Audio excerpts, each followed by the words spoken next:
ये जो शिफ्ट हुआ पूरा 360 डिग्री सियासत घूम गई बंगाल की, इसके पीछे सबसे बड़ी वजह आप क्या मानते हैं? उसमें ध्रुवीकरण कितना इंपॉर्टेंट फैक्टर है? देखिए, एसेंशियली बंगाल में जो लड़ाई रही है ट्रेडिशनली कांग्रेस और सीपीएम की रही है। पहला चीफ मिनिस्टर वहाँ पर बंगला कांग्रेस का 1967 में इंस्टॉल हुआ था, जो first assault of Congress party माना जाता है। फिर 1977 के बाद 34 साल तक सीपीएम का वहाँ पर राज रहा। अब कांग्रेस पार्टी जो टीएमसी है आज, वो एक्चुअल रियल कांग्रेस पार्टी हो गई है, और सीपीएम का वोट जो लार्जली हम देख रहे हैं वो बीजेपी की तरफ ट्रांसफर हो गया है। अब इसमें ध्रुवीकरण का पिछले 2 चुनावों में काफ़ी असर रहा है, क्योंकि बंगाल में जातिगत राजनीति ज़्यादा नहीं होती, वहाँ सोशो इकोनॉमिक क्लास बेस्ड राजनीति होती है, गरीब और अमीर की लड़ाई होती है।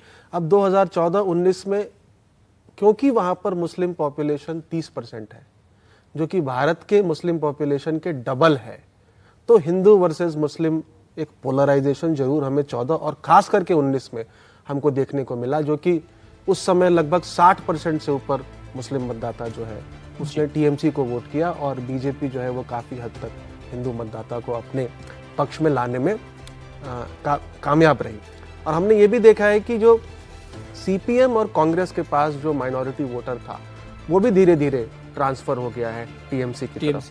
तो इस चुनाव में देखना पड़ेगा कि सीएए के इम्पैक्ट के बाद कितना और पोलराइजेशन जो है वो इम्पोर्टेंट हो जाता है। अब मनीषा जी, आपसे समझना चाहेंगे, जब बात होती है ध्रुवीकरण की, तो उस ब्रैकेट में कौन कौन से मुद्दे समा जाते हैं? जैसे संदेश खाली का मुद्दा इस बार काफी हाईलाइट हुआ है, काफी सियासत में खींचतान इस मुद्दे को लेकर हुई है, और इसके साथ एक और अहम बात जुड़ जाती है, इस मुद्दे के साथ महिलाओं का फैक्टर भी सामने जुड़ जाता है। इसको आप कितना इंपॉर्टेंट इस चुनाव में मान रही हैं?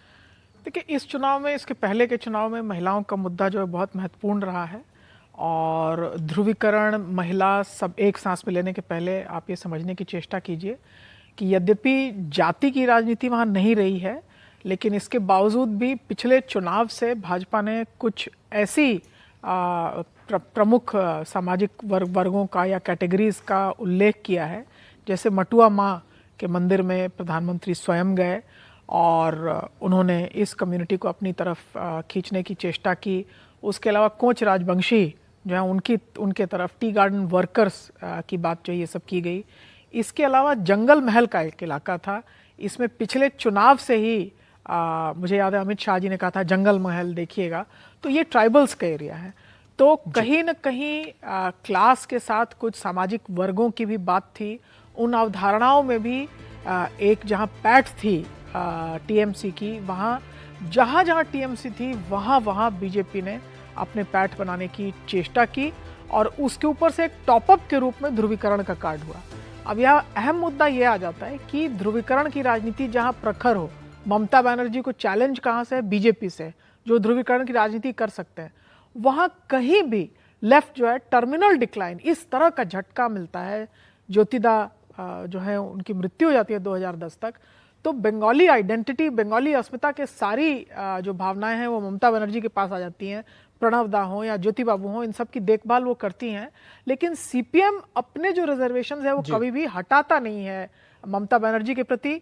तो जो वोट सीपीएम के कहा जा रहे थे वो तो जा रहे थे बीजेपी के पास, लेकिन अपनी जो उनकी चिढ़ थी ममता बनर्जी से, उसको छोड़ने के लिए वो तैयार नहीं थे। इसका मतलब ये हुआ कि वो और एक तरह से जो अपोजिशन का काम करते वो केवल चिढ़ की राजनीति रह गई। और बीजेपी एक अच्छा पॉलिटिकल एंटरप्रेन्योर है, मौका गंवाता नहीं है, उसने अपने आप को एक तरह से खड़ा किया। लेकिन मैं ये मानती हूँ कि रूरल वोट्स, ट्राइबल वोट्स, इनमें और विमेन वोट्स में भी ममता बनर्जी ने अपनी पैठ बनाए रखी। हालांकि इन सब में बीजेपी उसको चैलेंज करने की कोशिश करती है।